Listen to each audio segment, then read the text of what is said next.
Yung unang question po is, what was your thoughts while choosing your program?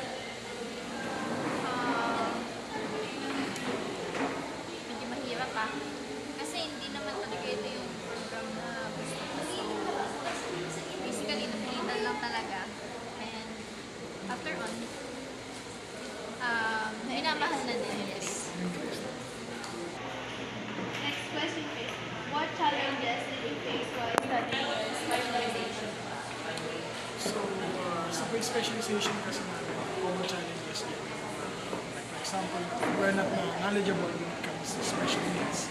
So, like for example, yung grade reading, sign language, yan. And sa dalawa, pinakamahirap ng challenges, pinaka-challenging is yung mag-aral ka ng sign language at the same time, brain, and then research. Coming to this program po, how persistent are you in finishing yung program po? Gano'n po kayo ka-persistent na tapusin yung program? Kasi ako, 100% naman na gusto kong tapusin yung program na ito. Kasi nga, alam din naman natin yung mga special needs ng mga bata. Na kailangan nila ng kagaya natin na mag-ituro sa kanila para makapag-aral sila.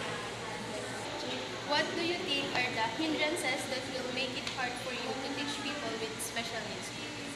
So, the most pinaka-basic lang din is if you do not love kung pag-teaching sa kanila. Pagka gusto mo silang turuan, anything is impossible naman.